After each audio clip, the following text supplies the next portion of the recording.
34F, will be Ali and my GF of 1 year. 34F, will be Sunny. I wasn't looking for love when I met Sunny and I half expected it to fizzle out when we first started dating. To be clear, she's just out of my league. She's bubbly, outgoing, sweet, and popular in IWFH and have one true friend Beverly, F35. We started talking about moving in together and I was all on board.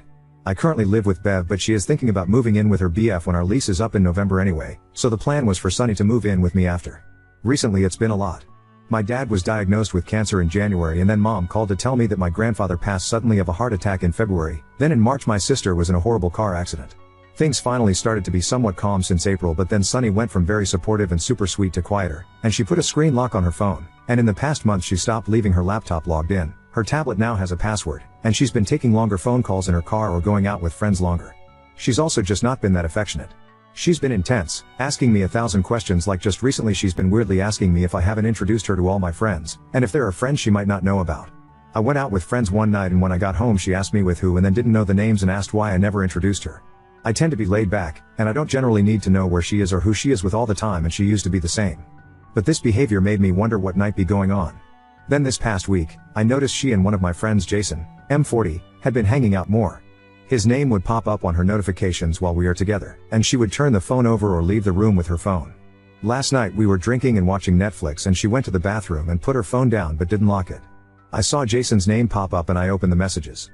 A lot of the conversations were deleted but he had messaged her, "Hey, Ali is acting weird. Does she know?" My heart sank. I just tried to focus on staying calm, knowing we both were drunk by this point. When she came back she saw me with her phone and asked, "What are you doing?" All alarmed. I handed the phone to her and asked if there was something she wanted to tell me and she just stared at me, so I made a bluff and said, "Hey, I know about you and Jason, so you want to tell me?" She sat down and just asked if I went through her phone. I asked her why it would bother her if she has nothing to hide. She asked me if I asked Jason and I just asked if they are having some sort of affair. She got really still and just quietly asked if that's what I thought and I explained everything I outlined here. I said that I've been cheated on by my ex-boyfriend and she's acting just like he was when I was starting to figure it out. Sunny offered for me to look through her phone but I said I know she deleted the conversation. When she asked what she can do to prove it to me that she's not cheating I really didn't have an answer.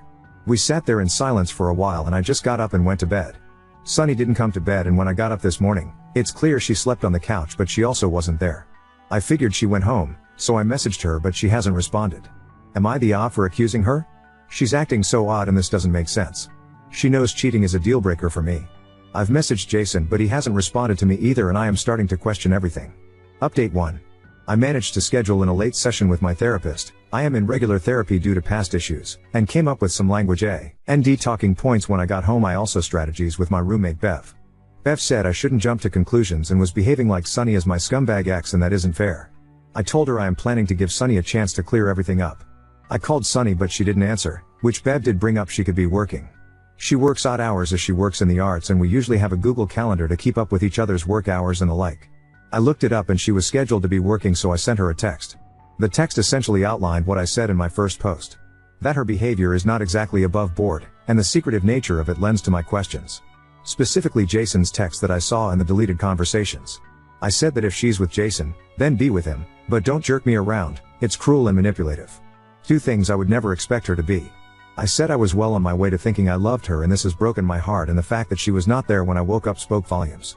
I expect an explanation by EOD or I will simply put the few items I left over my place in a box at the front door for her to pick up and take to Jason's. I then texted Jason, and I admit this was not the plan. I was emotional and frustrated because Sunny saw my message and I could see her typing but then stopping and typing and stopping, and I was just wanting her to either explain herself or confess.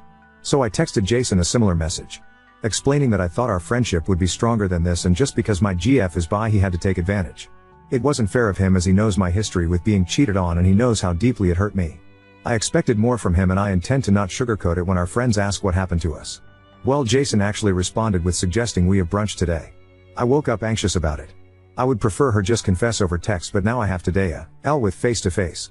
But I want to know what the fuck they were thinking and why, so here I am a full 30 minutes early, sitting in my car waiting for the shop to open. I really don't know what to expect and I haven't really had a chance to cry it all out yet. I have my job and at home Bev keeps saying I am overreacting and need to calm down, and it's just irritating. I've had no quiet place to think and cry and just let it all out yet. I guess I will after brunch. Fingers crossed it will be brief and I can start moving on. Update 2. After my last I got out of my car and walked around for a moment to think and calm down. I took a suggestion from the comments and downloaded a voice recorder app on my phone and started recording before I got back to the shop. I walked in and Jason was there. With Sunny. As soon as I saw them sitting together I knew my relationship was over. So I said as much when I approached. I just said, "Oh, so we're over then," and Sunny stood up and started saying she can explain and that I didn't understand. I just laughed and mentioned that I did ask before what was happening and she didn't seem to want to explain, and that said enough. I rehashed everything: the locked devices, passwords, the shifty behavior, the deleted texts. She can't look me in the eye and tell me she's that stupid or thinks I am. Sunny just shrunk at that and didn't look me in the eye. That's what I thought I was saying and looked at Jason, but he just stared at me. He was calm and just asked me to please sit down, so I did and put my phone and keys on the table in front of me as if ready to leave at any moment. Jason said that he didn't reply to my text right away because Sunny had called hysterical and hung over saying I thought she was cheating, so he and Bev went over to Sunny's to calm her down and talk it out. He wanted Sunny to explain it, but she was too nervous after I had basically said she was just like my cheating ex. She figured I wouldn't believe a word she had to say. Apparently this was all a misunderstanding. I've had such a shit year that Sunny went to Jason, Bev, and a few other friends with the idea of making a huge deal of my 35th birthday, in August, as I have complained of never really having a party for my birthday I didn't somewhat plan, true. So she's been spending months planning this out. She rented out a local bar for the night of, invited my friends and swore them all to secrecy, ordered my favorite food for catering, decorations and the works. She said she started getting nervous the surprise would be ruined because we are always casually on each other's devices, so a friend suggested she delete the convos. She even showed me in the group chat she had with my friends with a timestamp of a few months back where that suggestion came from. They showed me the receipts for the rental for the bar, the pre-ordered catering, a photo booth, etc. She said she uses Messenger, so she had to lock all her devices. Messenger was on so I wouldn't accidentally stumble on the surprise. She was asking about friends she hadn't met so she could include them and invite them to my party. She said she wanted it to be big, like almost an event. That she'd been stressing about money so she could earn enough extra to afford it. I asked her why she'd been so distant then and not very affectionate, and she looked confused and said she noted I was usually not in a great mood and didn't seem to want her to touch me a lot, so she was giving me space, and she figured after the party, where she then showed me the reservations of my surprised weekend in a vacation town not far from where we live, we would have time on the surprise vacation weekend to reconnect and reset. Jason then handed over his phone to show me the conversations that were deleted off Sunny's phone, and I looked them all over, taking my time to read everything. They all had to do with the party. He offered for me to scroll back as far as I liked as he had nothing deleted and nothing to hide, and I did scroll a lot. All the way to their first text. The "does she know" text was about the party, he said, because I seemed tense around him and he felt I was being cagey when he and I texted, which around the time I suspected him to be sleeping with my GF. At this point, I could see Sunny was holding back tears and she handed me her phone and again offered for me to look through every app if I wanted, but I said no. I didn't really know what to say from there because I frankly figured they were both there to confess to the affair. I rolled over everything in my head and just sat there silent. After a short while, when our food arrived, Jason asked if I had any questions and I said no. He asked me if I still thought there was an affair and I shook my head. My whole face felt hot and I just wanted to leave. He then asked me that since the cat was out of the bag about the party, if I wanted to be involved in the rest of the last minute planning, and I said no. Sunny started apologizing, saying she never thought I would think she was cheating. That she froze when I accused her because she was drunk and shocked. It had hurt her deeply that I really believed that, and she didn't know how to maintain secrecy of the party and keep me from breaking up with her, thinking she was shagging my friend. She said that she had never planned a surprise before and didn't want to ruin it. She asked me what I wanted to do or where we stood now, and I just stared at them, frozen. I just shrugged and didn't really look them in the eye, and we ate in relative silence. I paid our whole tab and left quickly while Sunny was in the bathroom. Jason asked if I wanted to wait until Sunny got back, but I didn't even answer and just rushed to my car and cried. I know I'm a coward and an ass. I have no idea how I am even going to face any of my friends because I saw in the group chat Sunny explain that I thought there was an affair and what she should tell me to not ruin the surprise. My friends Osley suggested she just tell me the truth, noting my past relationship and how broken I was after. It felt weird to see how they viewed me and how right they were, and now I just feel like an ass. I texted Sunny that we should probably talk one-on-one when we calm down, and she's replied that she really needs to take some time to breathe now that everything is out in the open. I said I understood and asked how long she needed and if we can maybe talk tomorrow, and she hasn't responded. Jason has since forwarded me some of the proof they showed me at brunch and just said, "Here if you need to talk," and nothing more. I know I need to apologize, but I don't even know where to begin. I don't even know how to fix this now, or how to make it up to Sunny or Jason. I can hear Bev moving around downstairs and I can't even face her. I'm still mad at her for not telling me the truth, but I know how unfair I am being. Now on to next story. Stepdaughter caught my wife cheating and kept it a secret to protect our bond, but now I'm left seething with anger and unsure of what to do next. My 47 meters stepdaughter, who we'll call Phoebe, lost her dad when she was 7. She remembers him as her hero, and I try to keep his memory alive for her as much as I can. My wife, 45F, and Phoebe's father were divorced when he passed away. I had met him a few times and always admired how much he loved his daughter. We had about 2 years of co-parenting before his passing, so I was there to support both Phoebe and my wife. It was a tough time for all of us. Phoebe was feeling isolated and confused, my wife was distressed, and I was devastated to see them both hurting. I did my best to provide support, even though we weren't wealthy. My main goal was never to replace her dad, so Elle was surprised when Phoebe started calling me dad when she was 13. It still warms my heart every time she says it. As the years went by, Phoebe and I grew closer and learned to navigate our unique family situation. About 6 months ago, my wife started pulling away. I thought it was just a midlife crisis, but looking back, it was clear signs of infidelity. She had late work projects, business trips, and seemed distant. She didn't even want intimacy. At the same time, I noticed Phoebe more anxious around her mother.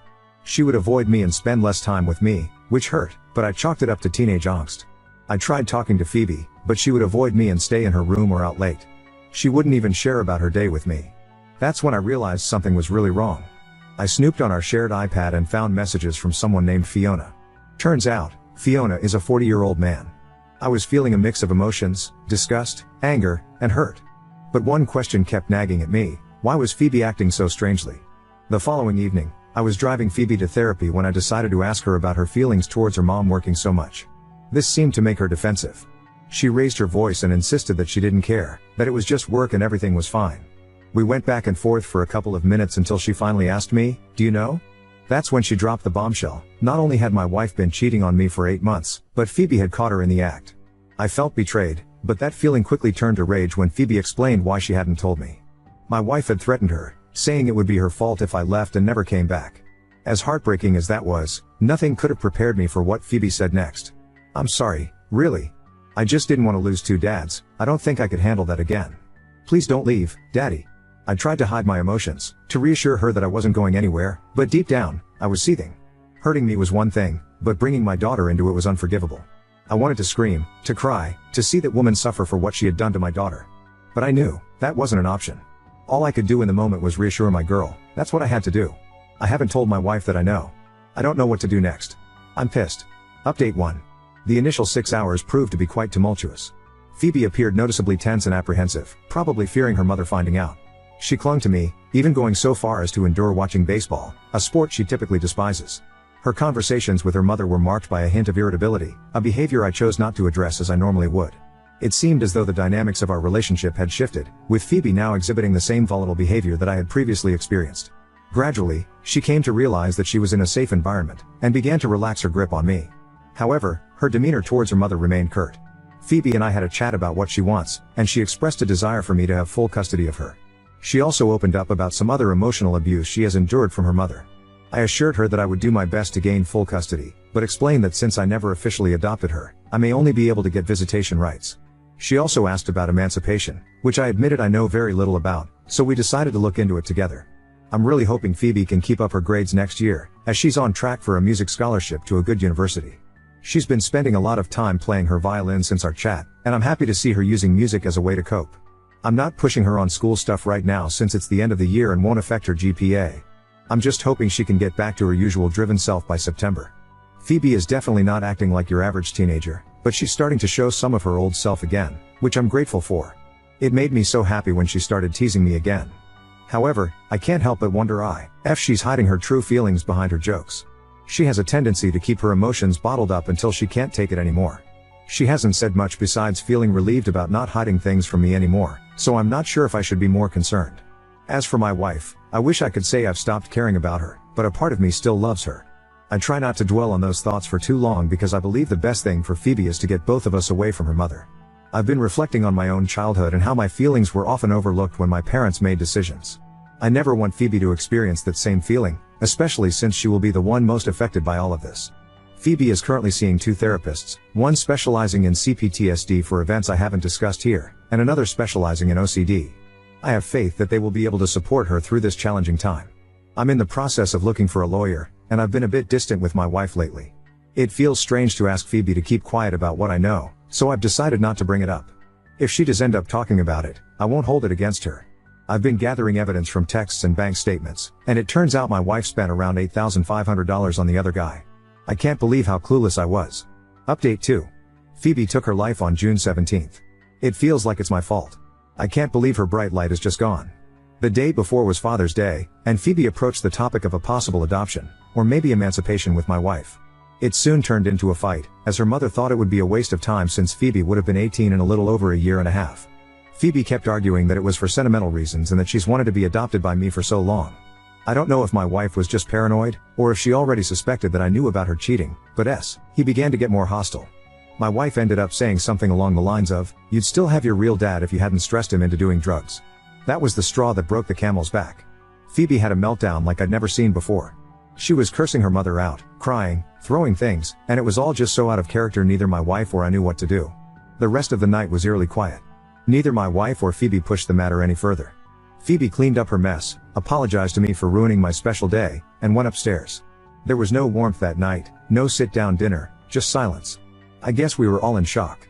I'd love to say my last conversation with Phoebe was something positive, but it wasn't.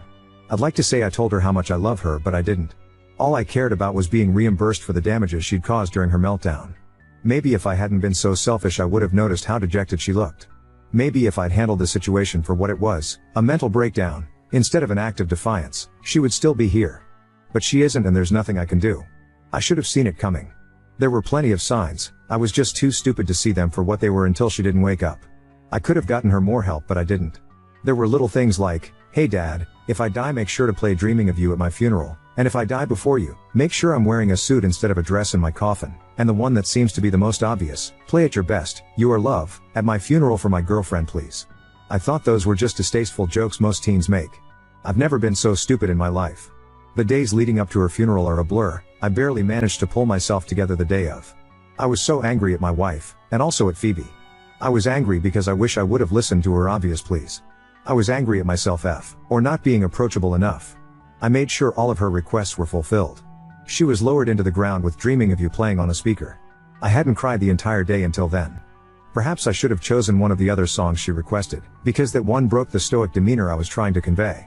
I guess it was both the tragedy behind the artist that my daughter held so near to her heart, and the realization that Phoebe's really gone. As she was being lowered, it was just my wife, myself, Phoebe's girlfriend, and a few other very close people. The music was a respectable volume though somehow deafening. That's it. She was just gone.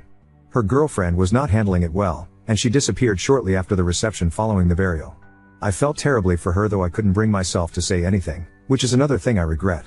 I'm starting the process to divorce my wife. I can't look at her without having flashbacks to the look on Phoebe's face when my wife said those horrible things. There is no recovering from this. That girl meant the world to me, and now it seems like there's no point to doing anything. My wife can take all our assets for all I care.